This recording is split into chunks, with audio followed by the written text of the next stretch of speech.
Well, the 90-day tariff reprieve sparked a super Friday rally on the Lal Street, with both the Nifty and Sensex gaining almost 2% apiece. So the Nifty has ended the week above that 22,800 mark. Even the broader end of the markets were in fine fettle.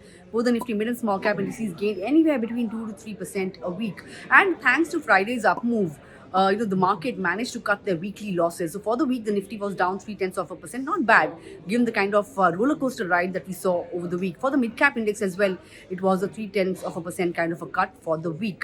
In terms of sectors, on Friday, it was the metal pack and pharma pack. They were the top performing movers. The metal pack was up almost 4% and also managed to cut some of the weekly losses.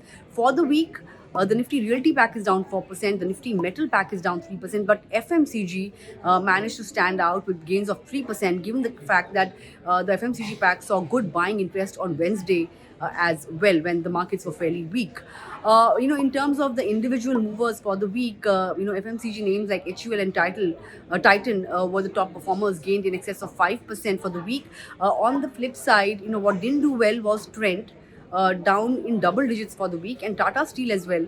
As we know, metals were among the worst performing sectors for the week. So Tata Steel ended lower by 4% for the entire week. Well, it was a good up move on Friday on the back of the tariff reprieve, but whether or not it extends into next week, which happens to be a truncated week, is something that remains to be seen. But with that, we end this market wrap. Stay tuned to Money Control for all your other news and updates.